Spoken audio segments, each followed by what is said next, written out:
You can keep talking. I don't think there's a hurry. We'll let those kids get to class. I think you can correct me, whoever knows the schedule. I think they've got two 40-minute classes, and we're just going to go for 30 or 40, and then we'll have extra time. So we're not going 80 minutes or anything like that, believe me. I do love the mic, though, because it makes me want to, oops, I did it again. I played with your heart. Don't know the words to that song, but I feel Britney Spears-ish with this microphone on. I'm not really I'm not a teacher, and I'm not a preacher, so there you go. So I'm not going to be very stiff, I'll tell you that. Although I may be an ASU professor. My wife and I went early this morning and ate breakfast at the place down the street. What was the name of that place? J something. It was absolutely incredible. So if this is going on YouTube right now, go over to that place and eat. And the lady waiting, she came over and she said, "Hey, I had you for class." I said, "No, I don't think so." She said, "No, I did. Aren't you a professor over at ASU?" And I was like, "No, I'm not. But I look like one, don't I? Because I've got a suit coat on." I'm not sure how we're going to do this. Hey, I love this picture. Just look at that picture. I show you that only because you might go, "Hey, I recognize him." That on the far left is my great-grandfather. And the little kid he's holding is Nancy Leslie. She's sitting right up here. That's her dad. Nancy's my first cousin. And then the guy beside him in the middle, that's my great-great-grandfather. And the guy on the right is my grandfather. And they're all from right here. My dad is a Greene County Tech graduate, and he grew up in Laredo, if you know where Laredo is, outside of Bono. If you're outside of Bono, you're in the middle of nowhere. And he was, matter of fact, his nickname, my dad's nickname in college, he went to Abilene Christian, and his nickname was Bono. It's what everybody called him in college. So my roots are from right here in this area.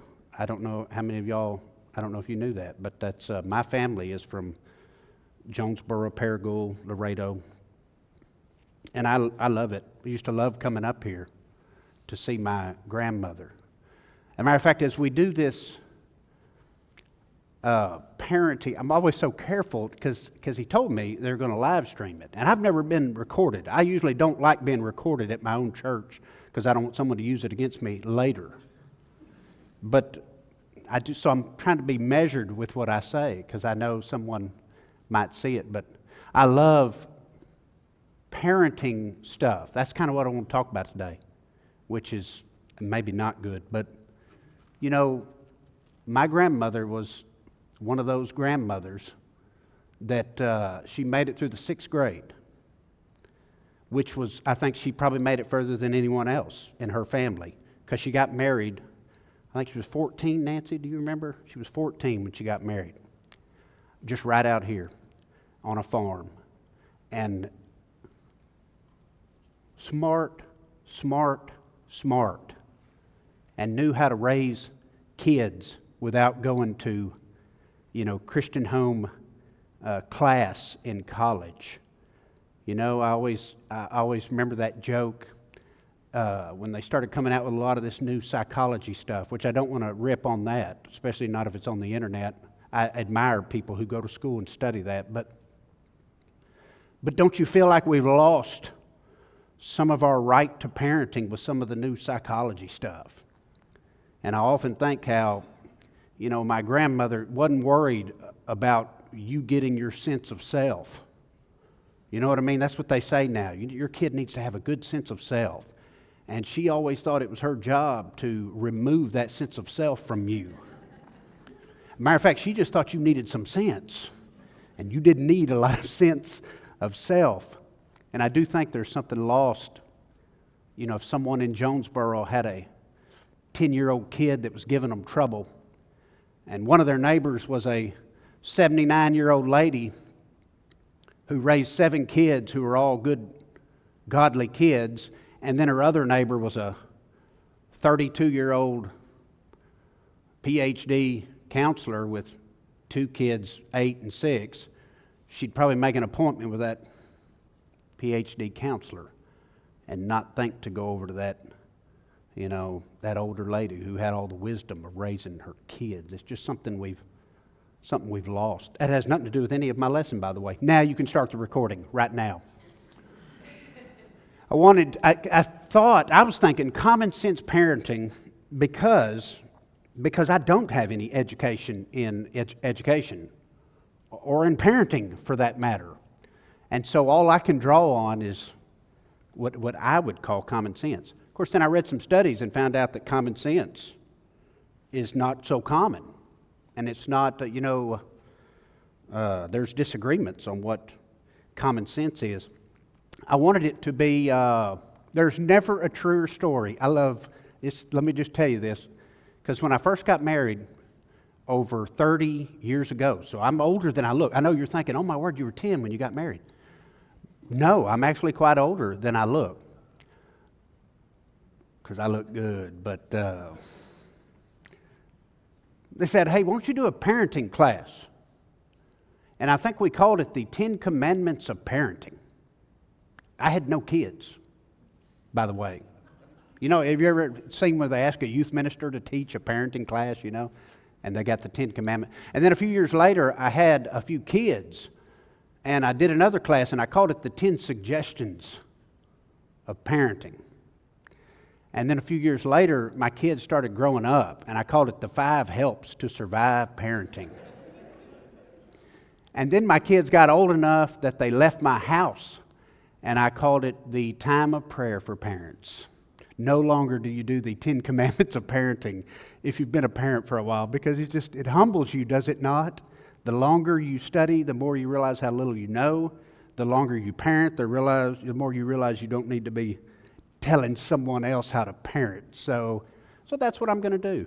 So that's what I don't want to do. So what I'd rather do is just sort of give you some helpful things. You take what you like. You get rid of what you don't like. If it's a scripture, you can't really argue with it, but a lot of it's not. So you just take what you like, and then if you don't like it, we'll get rid of it. Probably one of the best verses is, listen, my son, to your father's instruction, and do not ignore your mother's teaching, for they are a graceful wreath for your head and necklaces for your neck.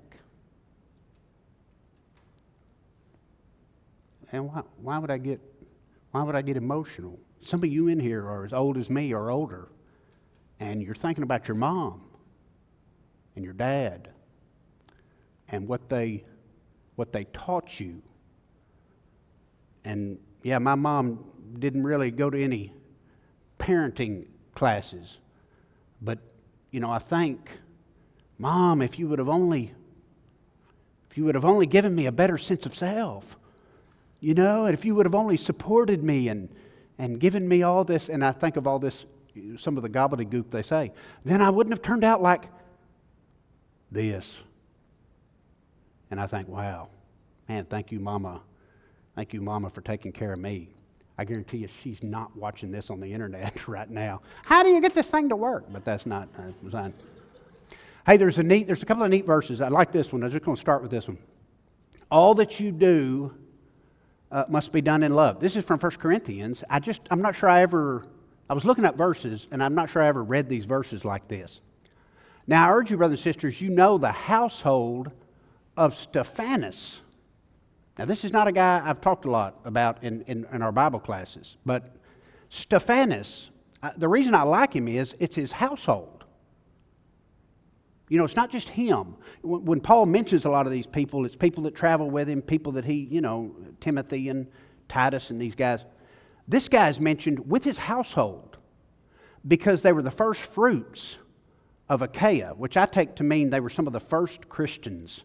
When they went and spread the gospel, these were some of the first people to give their lives to Christ. And that they, I assume that means his household, have devoted themselves to the ministry of the saints. So Paul likes this family, not just the dude. It's interesting he mentions the dude. Like dude, I guess you could do a lesson on how dudes ought to be the leaders in their house. You know, you could do a whole lesson. I'm not doing that lesson, but he does mention the dude, but he mentions his whole house. And so I urge that you also be subject to such as these, and to everyone who helps in the work and labors. Rejoice over the coming of Stephanas, because he's coming and he's bringing his family with him. And we've got a household of faith, Fortunatus, Zacchaeus, because they've supplied what was lacking on your part, for they've refreshed. This family has refreshed my spirit and yours. Therefore acknowledge such men. So I think my goal would be, as I have my own family, that maybe Paul would say that about my family.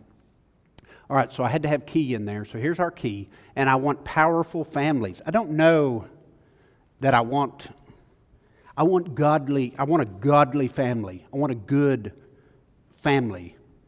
Only reason I chose powerful is I was looking for, I've been around long enough to know, I want you to walk out of here today. I don't know who you are. I don't know where you're going. By the way, raise your hand if you got a kid here today. Yeah, see, most of you have kids here. Raise your hand if you've got all your kids out of your house. Yeah, that's a blessing, isn't it? Raise your hand if you've been a kid. Okay, good. Well, then you're good. If you raised your hand on any of those, you're licensed to be here.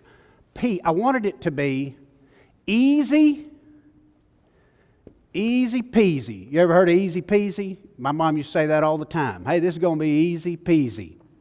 And easy peasy is the way we're going to remember our lessons today. This first lesson is going to be for powerful. We want powerful families. The Z is going to be our lesson this afternoon, and we're going to talk about what kind of zoo your family has. And we're going to look at character traits and birth order and some personality stuff. I don't know. I consider that to be less scriptural and a little more fun. I do think it's fun. I think it's neat to know what some of our character traits are and how we raise our families based on that. And I've had some classes on that. I don't think I'm a professor on that. I'm not an ASU professor or anything. But peasy, easy peasy. Now, some of you, especially if this goes out on the internet, easy peasy, I didn't want it to be anything inappropriate, so I looked it up just to make sure before I put that on there, and it actually is a line of toddler products. Easy peasy, and they make like bottles and stuff. I said, well, that'd be great for a family class. It's also an app that you can use all over the world to find the nearest bathroom. If you'd like to download the Easy Peasy app, you can find a bathroom anywhere in the world. And so for this lesson, I wanted to do, and that's why these words may not make, you may be thinking, why did you use that word? Well, because it starts with a P. Okay, I'm looking for P's that we can remember. And so here, let's do this. Let's start with a powerful family should be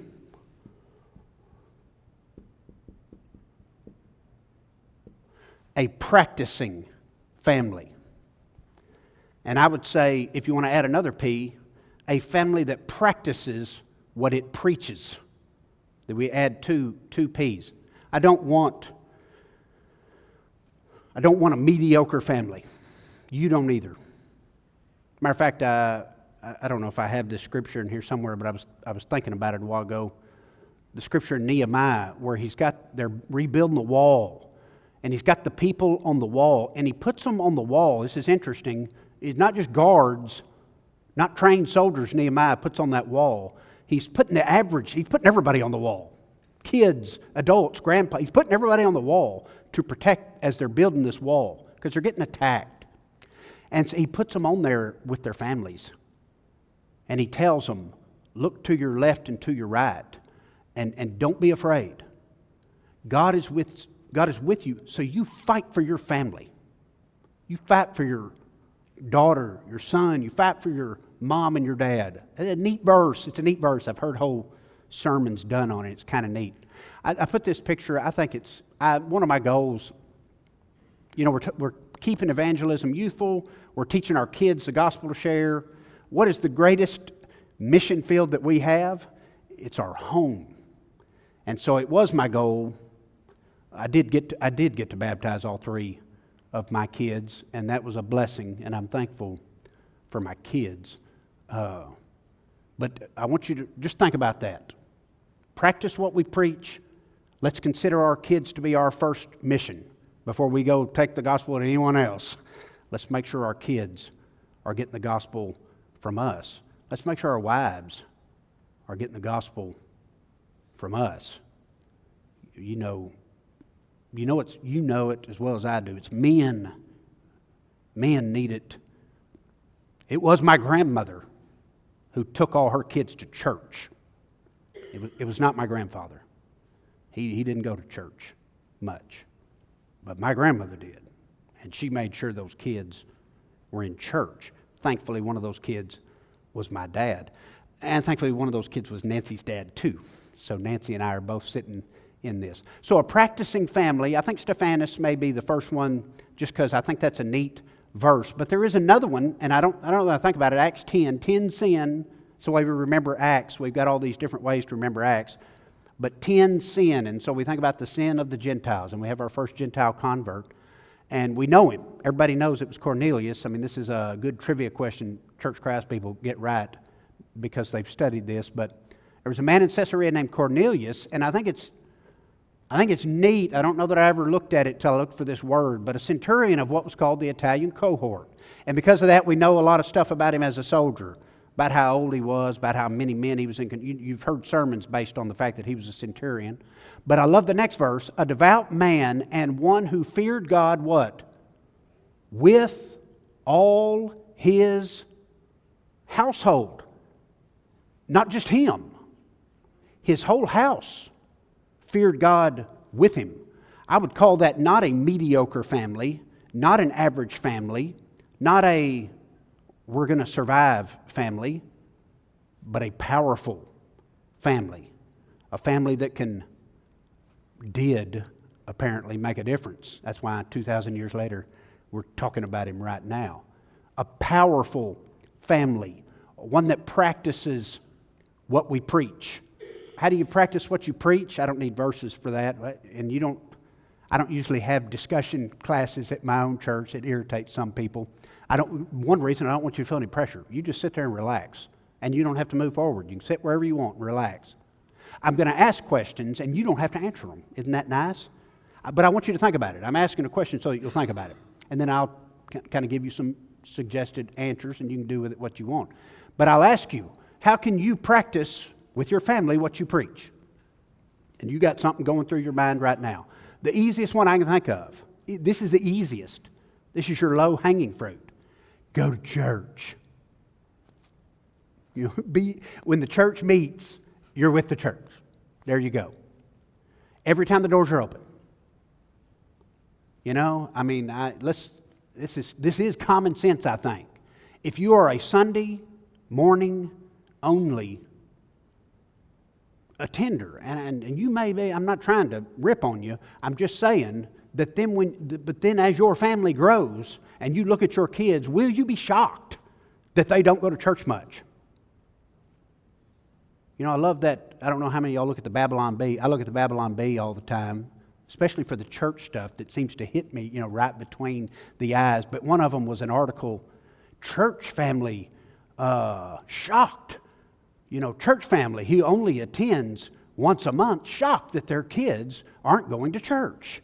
And it's just, it's stupid. It's sarcastic. It's like, we know. If you don't go to church, your kids won't go to church. There you go. Low-hanging fruit.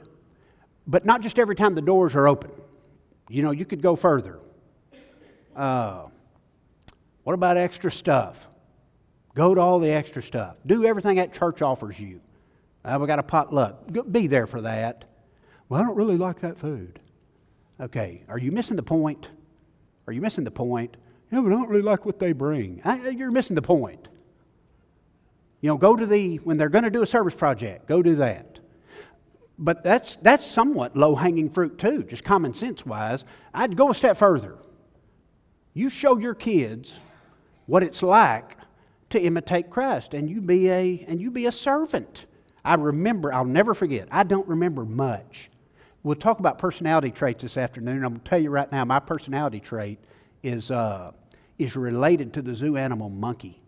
I'm a monkey, and I talk a lot, and I tell a lot of stories, and I make stories up, and I don't know, I exaggerate stories. That's the way monkeys are, and we're just not real good at remembering stuff. That's kind of the way we are. You know, if you saw my notes for this class, right here, there's no bullet points, there's no number. I won't even look at them while I'm standing up here because I forgot what I wrote. I'm a monkey, and so I don't remember a lot of stuff. But I do remember that. I remember when we were little, my mom would load us in the car, and we would do the wheels for wheels. I don't know if y'all have that in Jonesboro. We had it in Morrilton. And she would pick up all these meals, and she would have...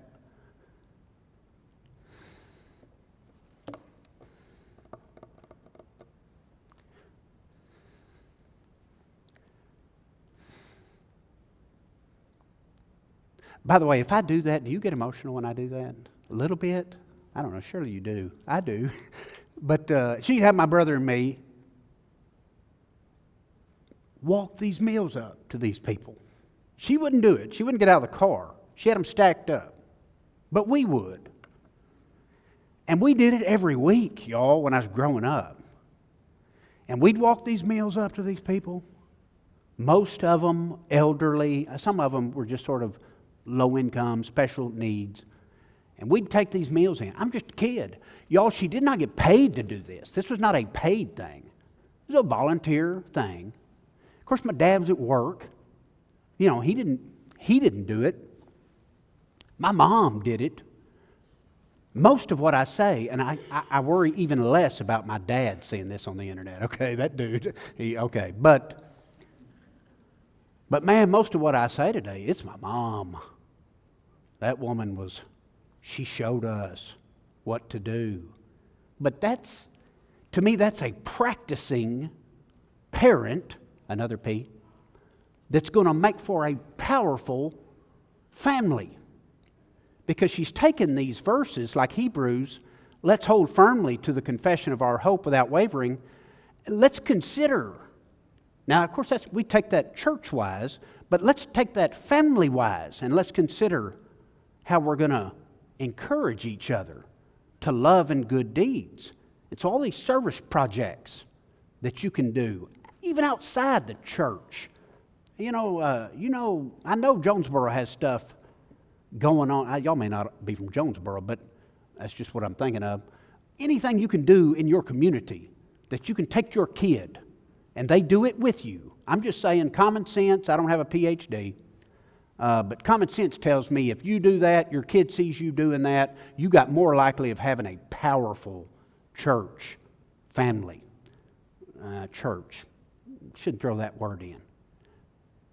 A powerful family for Christ. Maybe that'd be a better way of putting that. Here's my second P. Moving good. Here we go. Progressing.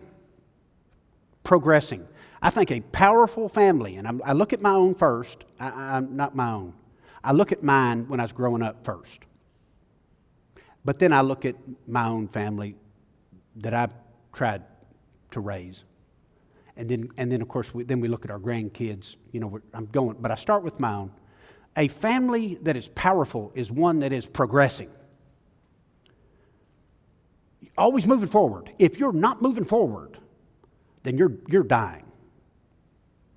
A matter of fact, I'm an eye doctor. Matter of fact, I've been at an eye doctor state meeting in Little Rock. A bad weekend to get something in your eye. Because every eye doctor in the state is in Little Rock right now at the convention center in meetings. I don't know. My buddy here, does anyone know Bart Jones? Anyone go to Bart Jones here in town?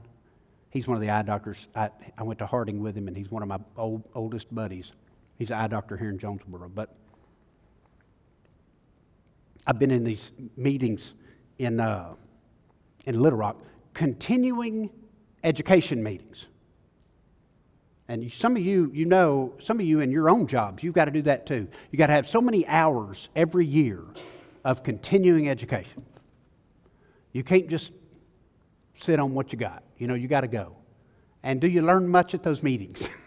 No, they're just boring as all get out. Oh gosh, now someone is going to see that. Sorry. I did love that guy who spoke yesterday though. And they're kind of dry and they're kind of boring. But you always got to be moving forward. Matter of fact, people come into my office and I'll say, I'm bringing up bifocals. Some of y'all know what I'm talking about. And I'm bringing up cataracts. And the first thing they always say to me is, oh, so you're telling me I'm getting older? Oh, that's what you're saying. I'm getting older. And then I always look at them and I say, hey, getting older is better than the alternative of not getting older. And I'm telling you right now, as a family, if you're not progressing, you're just dying. Now, how do you progress? What do I mean when I say progressing? I don't know. What could help you grow? You don't have to answer. I just want you to think about it. What helps you grow? Well, here's one thing. Low-hanging fruit. Bible class. Low-hanging fruit. We don't need Bible class. I've got a roast in the oven. I've got people coming over this afternoon. I need to get home and I need to get something cooked. Okay. Low-hanging fruit. Don't show your kids, hey, I don't need Bible class. I know enough Bible. I need Bible class. You need Bible class. Your kids need Bible class. If you leave before Bible class, to me that's just common sense. You leave before Bible class, you're not progressing. Now, I'd go a step further beyond Bible class, and I'd say, key.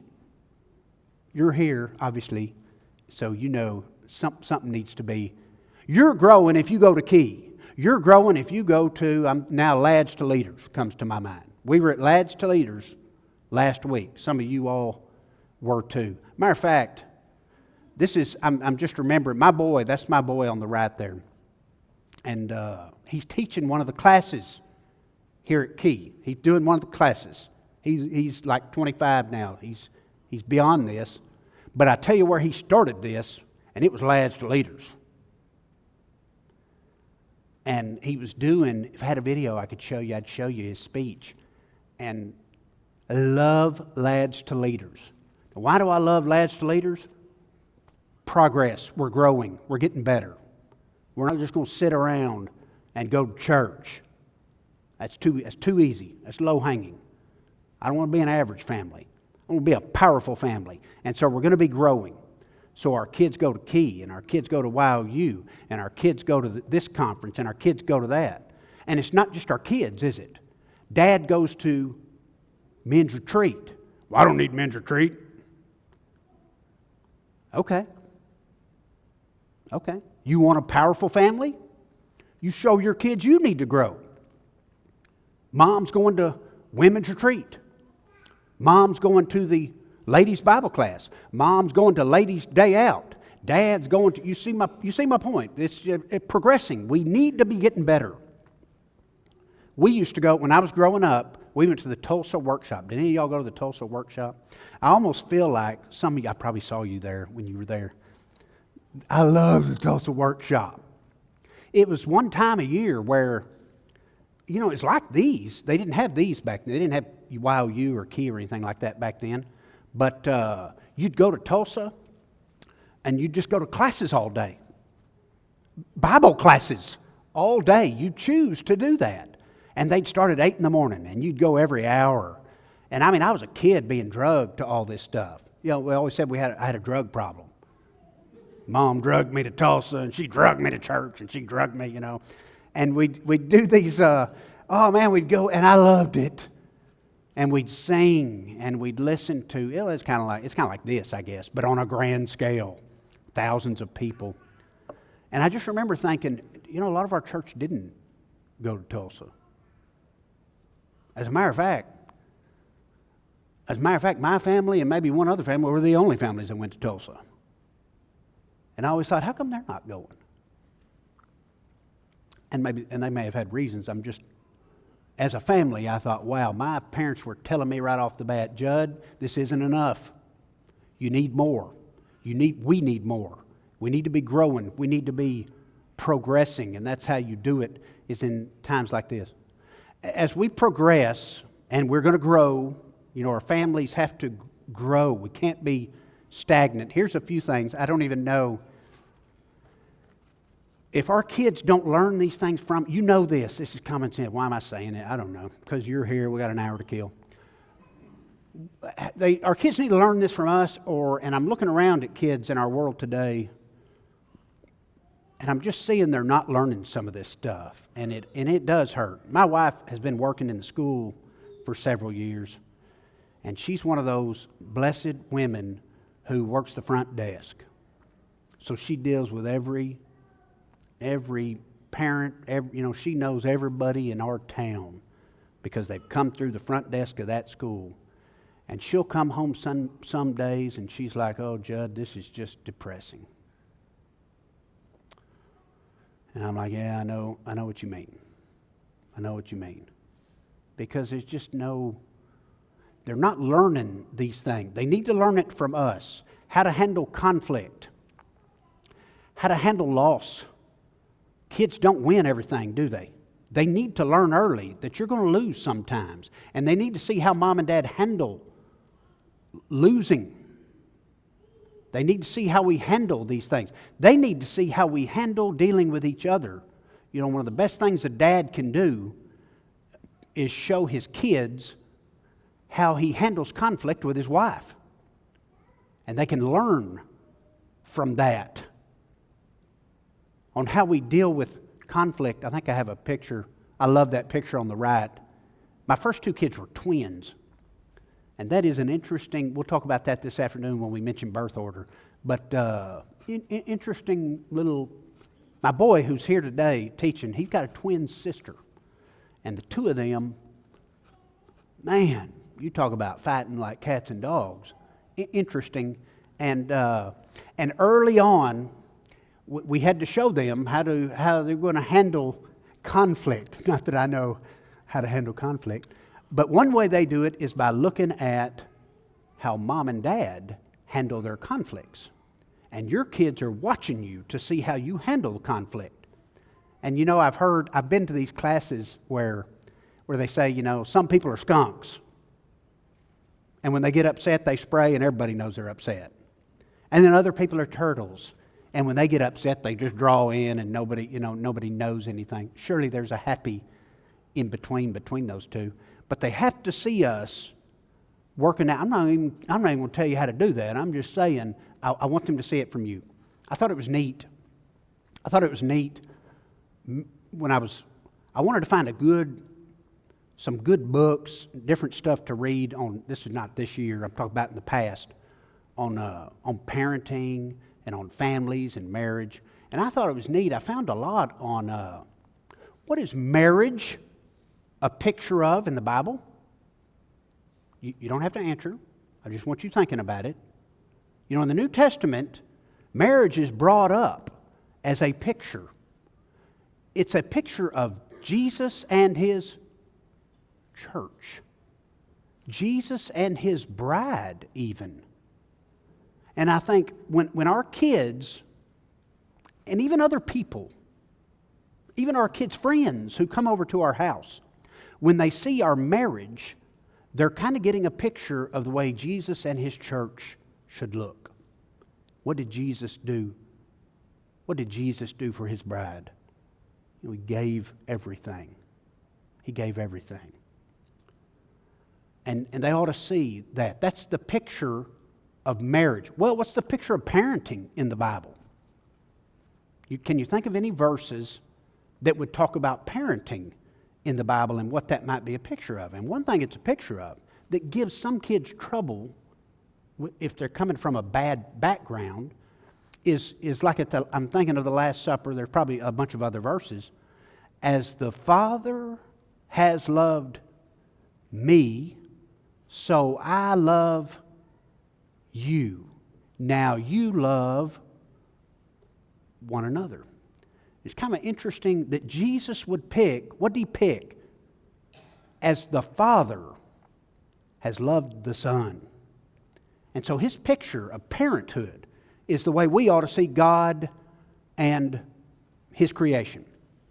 And so when people see how I treat my kids, or when my kids see how I treat them, that is in their mind, that's the image of what God, that's why some kids have trouble going to God, because they've had a father who's abused them, or a father who's left them, or a father, you see what I'm saying? I think this is common sense, but that's why some of them have trouble with it. We read a verse like that, and then some kid with a troubled background goes, "The father loves the son. My father was horrible."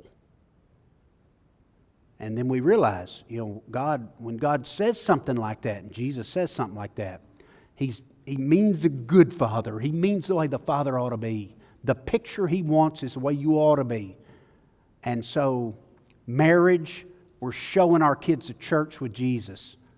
Parenthood, we're showing our kids God with His creation. It's kind of neat. A lot of books on that. I thought it was neat concept. I'm not going to give you any names of them. Matter of fact, I was thinking about it at these lectures I go to for these continuing education. They always start their lecture with disclaimers. Well, I've got a contract with this company, and this company. I need to tell you that ahead of time before I talk about you. Y'all know what I'm talking about probably. And I feel like I should give you a disclaimer because I'm full of Jim McGuigan and Jeff Walling. I don't know. There's a list of guys that as I'm talking, I feel like I'm, it just comes out of me, stuff like that. I feel like I ought to give you a disclaimer on these type of things. Love this verse, and we'll go back to it just because that's such a good verse. Proverbs 24:16. For a righteous person falls. Isn't this a great verse? Write this down. You don't have to. I'm just saying. For a righteous person falls 7 times and gets up again. Someone with God, we can fall 7 times. We show our kids it's okay to fail. It's okay to lose. It's not life ending. Matter of fact, why 7 times? What if I fall 8? Oh, then I'm done. What's 7 in the Bible? What's that number mean in the Bible? Completion, perfect. It just means no matter how many times I fall, I'm always getting back up. That's a good verse. Resilience, something we ought to teach our kids. They shouldn't be shattered by all these little things in life. Stuff happens all the time. Our kids need to see us handle conflict well. Why am I telling you that? Because I did that? No, it's just something I wanted to do. And so I want you to do it too, and I think we all should do it. I like this. 2 ways to help the family grow. First one is example, obviously. You have to show it. You say it all day long. Doesn't really matter. Your kids know. Your kids see through that.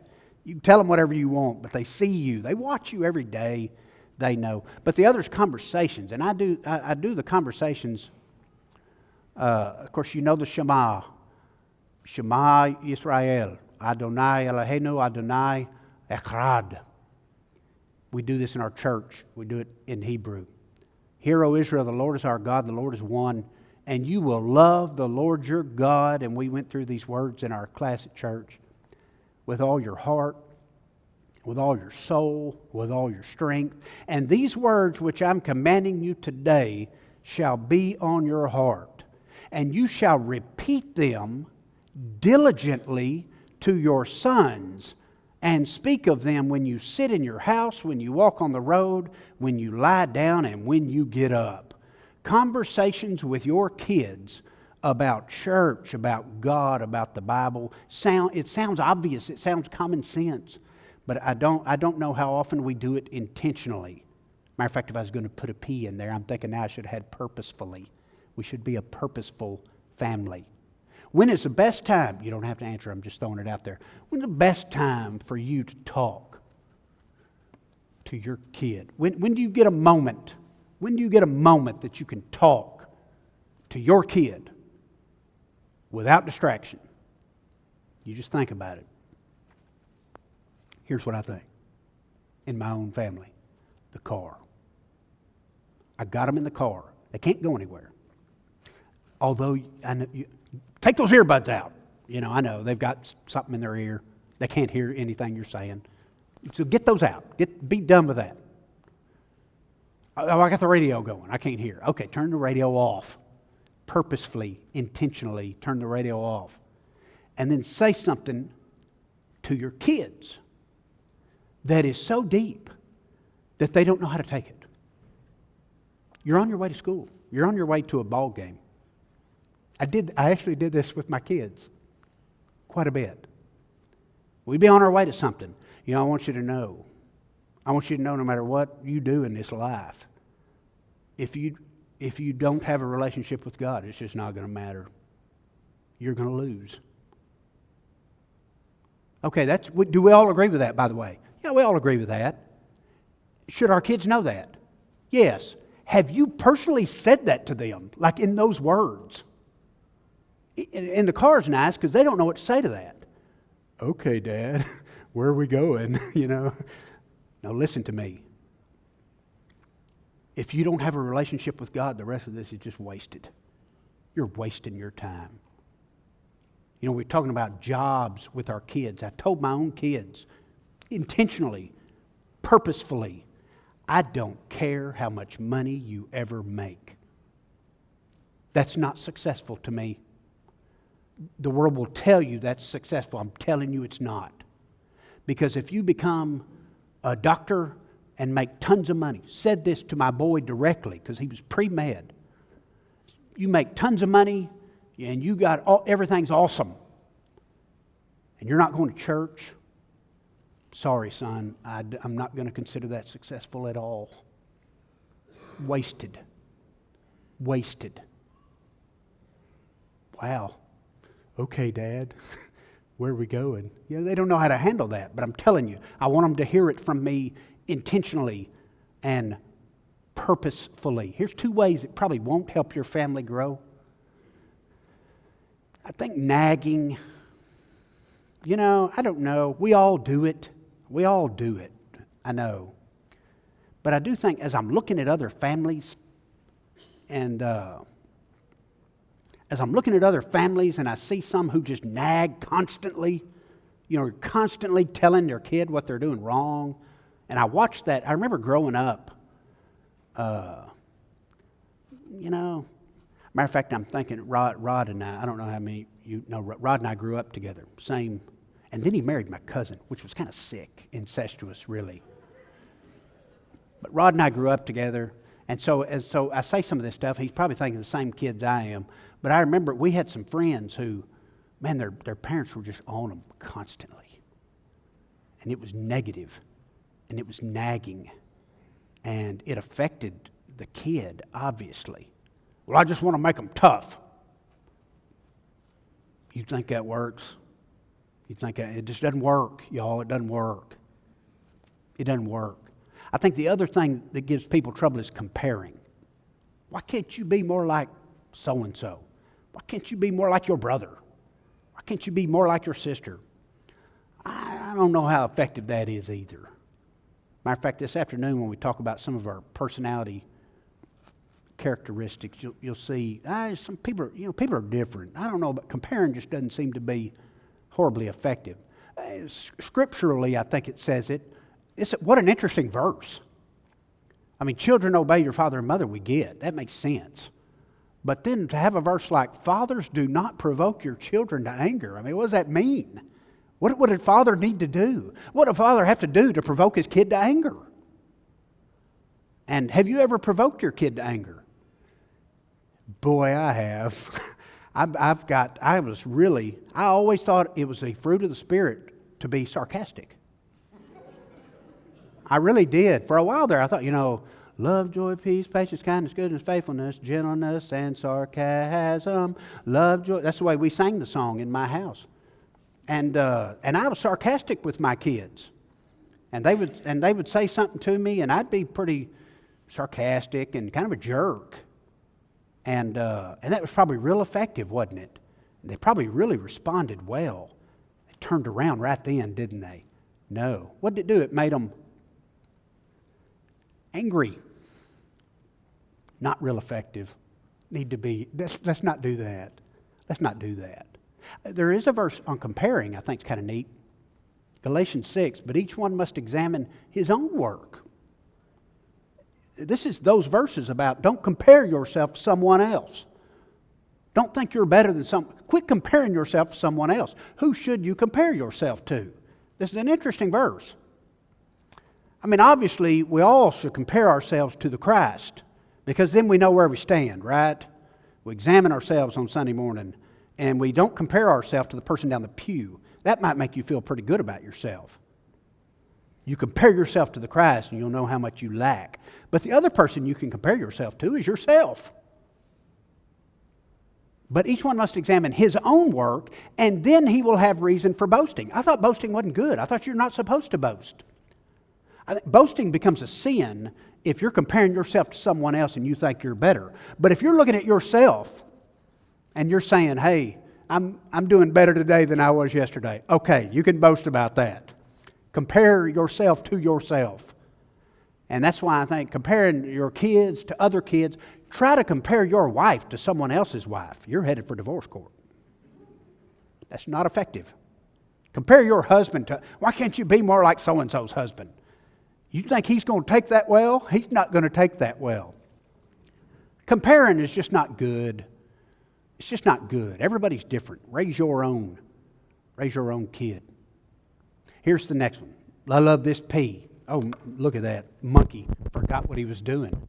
As a matter of fact, there are some people in this room with the different personality trait who've been bothered for the past. He didn't write number 2 down. He wrote practicing, but he did not write number 2 down. Yeah, I know. I'm writing it right now for you, those of you with that problem, the OCD problem.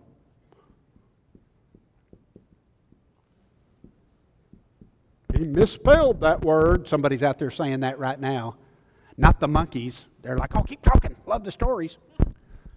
The third one is playful. Love this picture. I love this picture. I am so proud. I am so proud of this picture you wouldn't believe. This is what I boast in right here.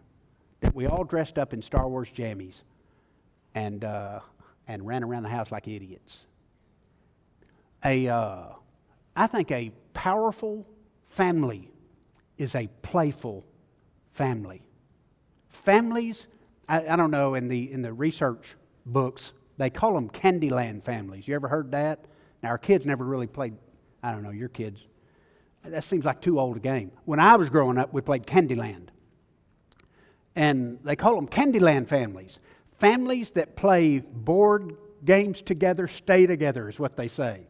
Or card games, or any games. You play with your family. You play with your kids. Be playful. You know those parents that are always too serious. You know those families. If a family's not playing, playing is where we get our creativity. In kindergarten, they don't consider, some of you may be kindergarten teachers, in kindergarten, they don't consider playtime to be filler time or wasted time. Playtime is like an important time. Things are learned during recess at that age. Things are learned. We know this. It's common sense. Playing is what develops so much creativity. All work and no play makes Jack a dull boy. I mean, it's just, we know it. It's true. Work is important. A family ought to work. Kids ought to learn a work ethic. You know this. This is common sense. I don't have to say that. But what we don't always know is a kid needs to know how to play. And a kid needs to see his parents having fun.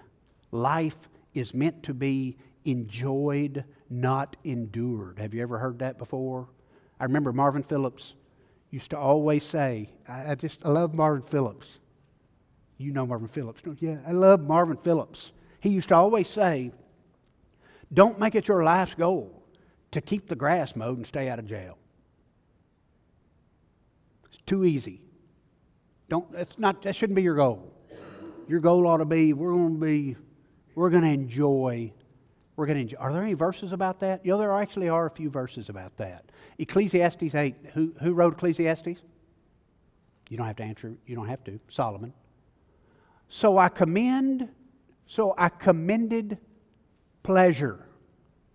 Now you may say, well, Judd, you're taking that out of context. Solomon said that was all. No, but you read this in the context it's written. He's saying money, sex, he had how many wives and concubines.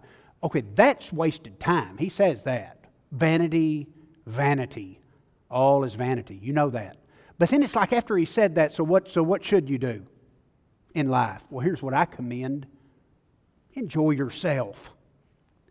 For there's nothing good for a person under the sun except to eat, drink, be joyful. This will stand by him in his labor throughout the days of his life, which God has given him under the sun. You're here. Life is hard, and we're having to work every day. So while you're here, do what? Enjoy yourself. It's all right. It's all right. Have fun. Here's another one. Instruct those who are rich in this present world not to be conceited or set their hope on the uncertainty of riches, but on God who richly supplies us with all things for what reason? To enjoy. Everything God gave you, He gave it to you to enjoy. Life should be enjoyed, not endured. If you're going through life enduring, wow. Sad. It's a sad. The light is pleasant. It's good for the eyes to see the sun. Indeed, if a person lives many years, then let him just rejoice in all of them. Because you just don't know how many days you got. You're not guaranteed tomorrow. So enjoy today. Like that. Good verse. These are not ones we talk about much. I feel like I remember my own family. Now I'm not thinking of my kids now. I shouldn't have had that picture. I should have had me when I was growing up. My family was fun. My mom and dad were fun. We played games together. My dad was hilarious. He was a funny dude. And it leaves an imprint. You know this. Every time I say something, I feel like, why am I saying this? But anyway, it's being said, and it's out there. A powerful family will be a playful family. And we have to enjoy life, and we have to enjoy each other. It's kind of a neat verse. Husbands especially. Enjoy life. Okay, there you go. We could stop there. I could have just had Ecclesiastes 9a. That's what you do if you want to leave out the rest of the verse, because you don't want to talk about the rest of the verse. I could have just had Ecclesiastes 9a, enjoy life. Yeah. That would have been taken a little bit out of context. Enjoy life with who? Enjoy life with the wife whom you love all the days of your futile life, which He has given you under the sun. For this is your reward in life. Enjoy life with the wife that you love. I want my kids to see me enjoying life with my wife. That's how they're learning how marriage ought to be. You ever seen these marriages where the man goes and does this? I'm not even going to name some hobby or whatever. That's what he does all the time, and the wife goes and does this, and that's what she does all the time. They pass each other in the night. They both work. They don't even really enjoy each other. They tolerate each other for the sake of their kids, and then once their kids are gone, what happens? How many times you see that? I see that all the time. And then, well, it won't affect the kids. They're out of our house. They're in college. You ever known those kids? You may be one of those kids. Yeah, it affects them. Yeah, that's tough stuff. Enjoy your wife that you love. Enjoy your husband. This is stuff they ought to see us doing. And then they'll know how to be in their own family. And they'll be able to grow. I like that. Now here's one. Behold, children are a gift.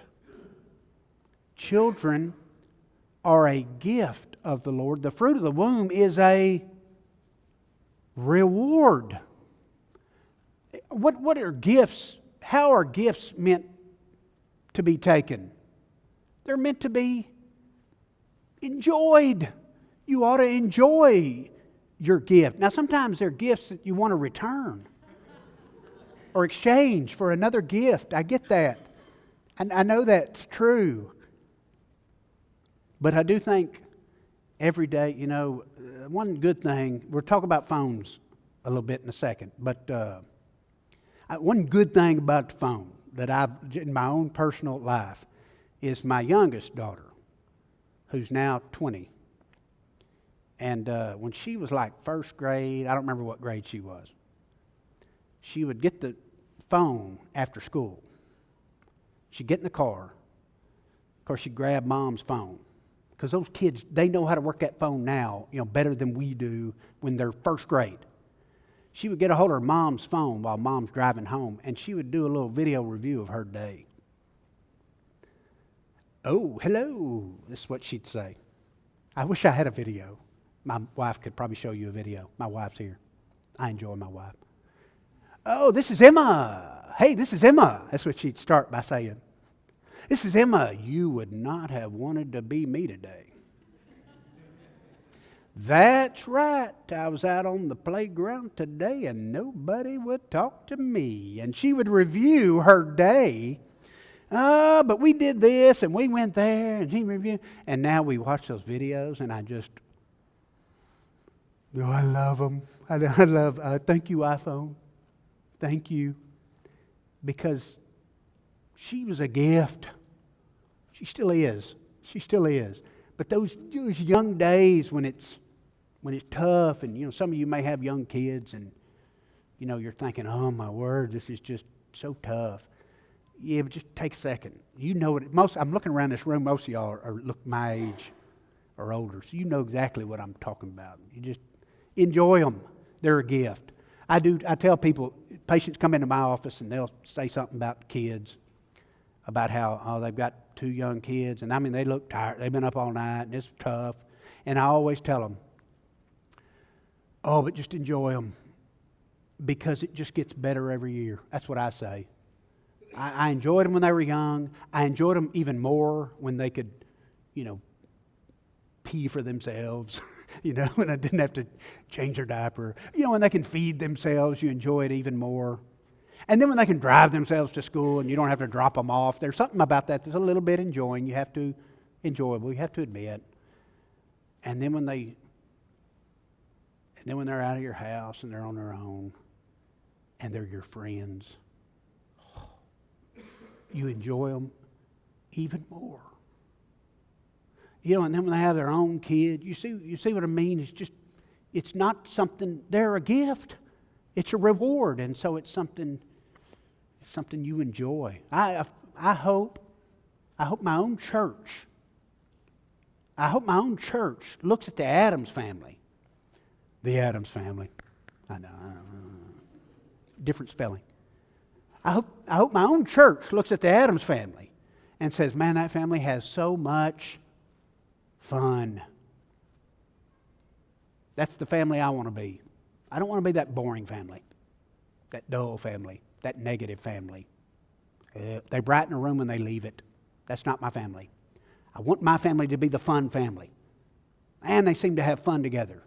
They seem to enjoy themselves. All right, next P. And for some of you who are tough,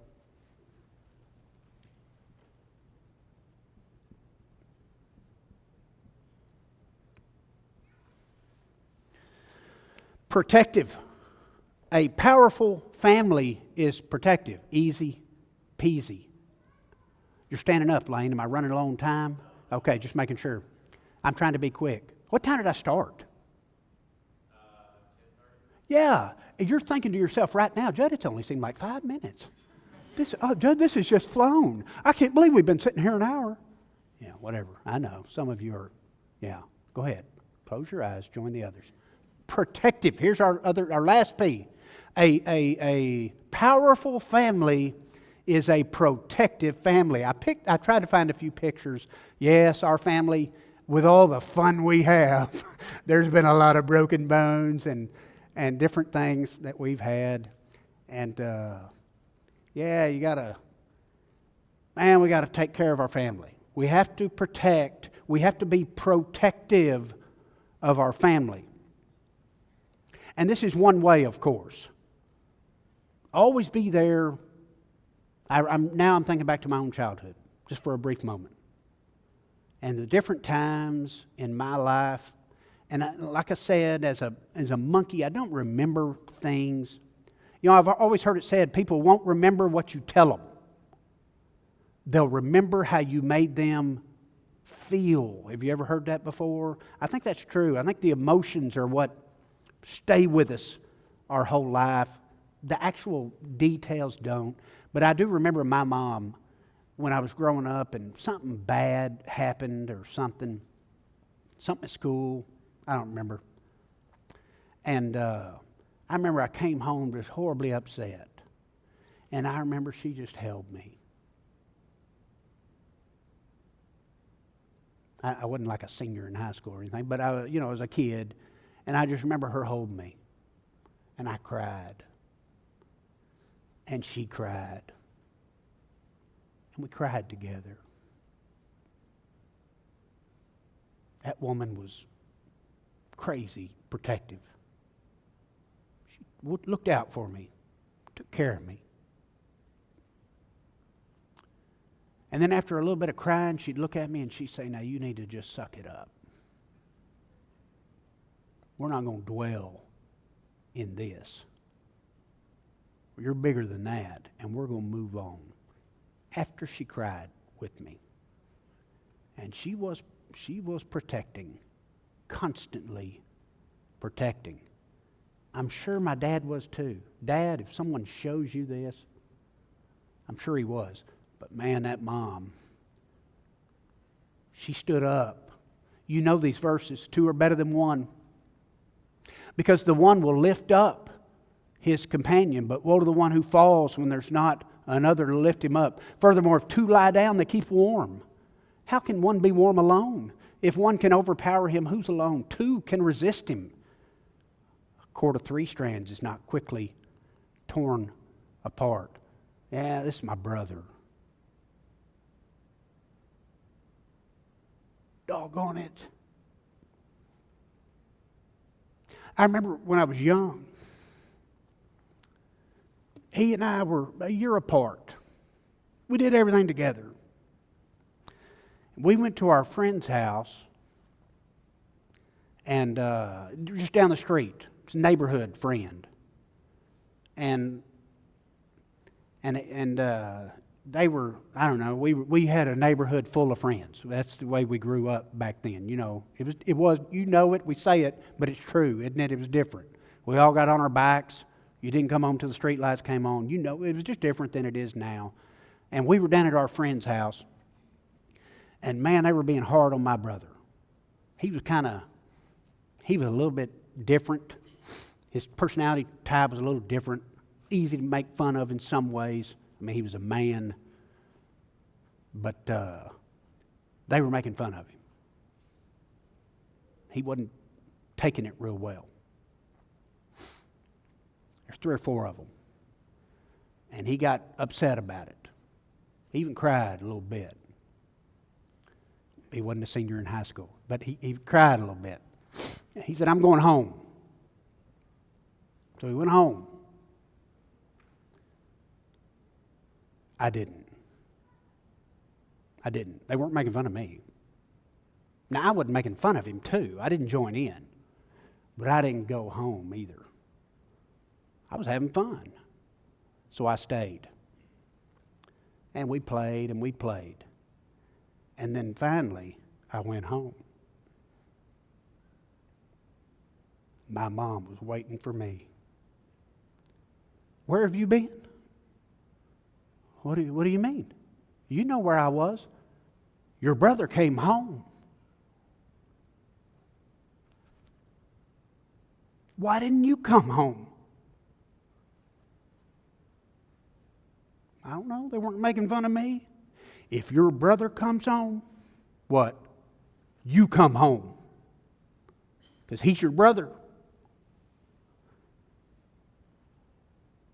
That's a lifelong lesson.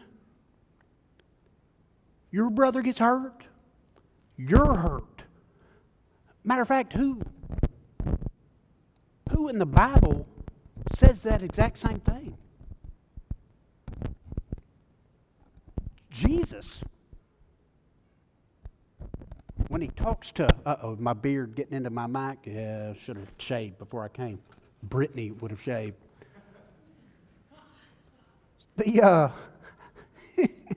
Sorry, the Britney Spears got me there. Oops, I did it again. He was,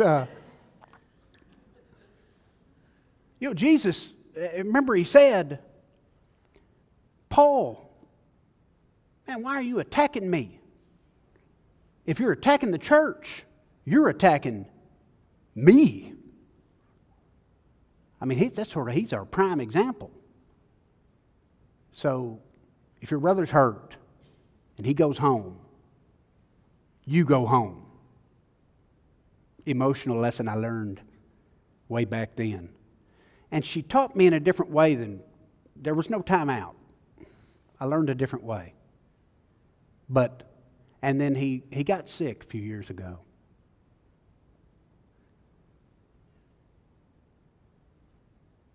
And so I went to him.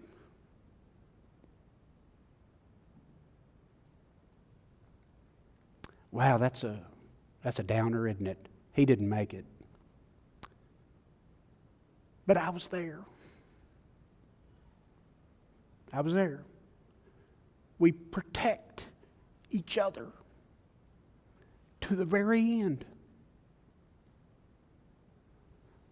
That's a family. That's what families do. That's what powerful, effective, godly families do. They protect each other to the very end. My dad got sick too. This is not just our kids, is it? Love this verse. Do not cast me away at the time of my old age. Do not abandon me when my strength fails. A few years ago, my dad got really sick. Matter of fact, it's about the same time my brother did. And so several things happened. Number one, my kids got to see how do we take care of our parents when they're getting old? And then not just get to see us, not my wife and me take care of our parents, but then they help take care of their grandparents. These are common sense, I know, but when I look at powerful families that are successful, kids are good, and the family's strong, I see a family that practices what they preach, and they teach that to their kids. I see a family that's constantly growing and progressing and getting better and showing their kids, I need to be better. I need to work on this. I need to read a book here. I need to study the Bible here. I need to be better so that our kids can then spend their life being better. And I see families that are playful and they have fun together and they love each other and they laugh. Kids ought to see us laughing. And you'll be stronger and you'll be more creative. And then finally, families that protect each other and take care of each other. I like that. I like it. I don't have a PhD in family or parenting. What I was a kid who had parents, just like you. And I'm a dad who has kids. So I stand in the middle. I look back and I look at my own, and I look at how I want them to be, and I look forward and I think, yeah, that's what I want. Now this afternoon, easy peasy, I'm telling you, easy peasy, never forget the P's. This is all the P's right here. PZ, Download the app. You can go to the bathroom anywhere in the world. Easy peasy. This afternoon is the Z. It's the zoo. It is the animals. It is the Myers-Briggs test. Some of you know what that is. Some of you have done that before. It is the birth order thing. Is very fascinating when you look at it. We'll look at some of that. And then we're going to assign these animals to our different character traits. And we'll see what kind of animals are in your family and how we deal with these animals a little bit differently. Let's pray before we dismiss. Father, we just love you. We thank you for family. Our own families. But even as I say that, I know there are people here today who didn't have much of a family. And so I'm even more thankful that your word says you put the lonely into families. And you do, because that's what we have here. We thank you for our church family. We want to be a powerful church family. Father, we pray especially for the parents in this room, but really parents all over, as we strive and struggle with raising our kids, which are a gift. And we just pray that you would bless us with wisdom as we deal with different things. Bless our kids. Protect our kids. We thank you for our parents that raised us. And we pray that you would bless them and protect them. And Father, when the day comes that we go home to be with you, we pray that we can give our family back to you, the family that you gave to us. Father, give us powerful families. In Jesus' name we pray. Amen. So we're dismissed, and we'll just... We have about 20 minutes for our kids' classes let out, so if y'all kind of want to hang in here, you can go outside or whatever, but we'll have 20 minutes and we'll dismiss everyone. We have to.